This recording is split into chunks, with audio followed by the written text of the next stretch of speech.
అధికారాంతంబున చూడాలి అయ్యవారి పరిస్థితులు అని ఒక నానుడు ఉంది. ఇప్పుడు జగన్ అధికారంలో ఉన్న 5 ఏళ్లలో సొంత నాయకుల్లో రివోల్ట్ అయింది ఒక ఎవరైతే కోటంరెడ్డి, రఘురామకృష్ణరాజు ఇట్లాంటి వాళ్ళు. సరే ఆ రోజున వాళ్ళే అవతల వాళ్ళకి అమ్ముడుపోయారు లాంటి మాటలైన ఎదురుదాడే నడిచింది.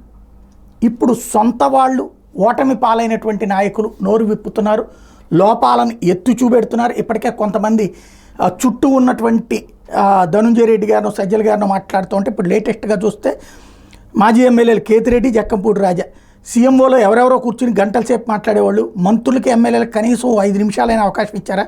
సీఎంగా ఉన్నప్పుడు జగన్ కలవడానికి ఉదయం నుంచి రాత్రి దాకా పడిగాపులు కాసేవాళ్ళం. ఎమ్మెల్యేలుగా మా నియోజకవర్గాలు విలువ కోల్పోయాం. అందుకే కూటమిలో అసలు అభ్యర్థి ఎవరో కూడా తెలియకపోయినా ప్రజలు ఓట్లేసి గెలిపించారు.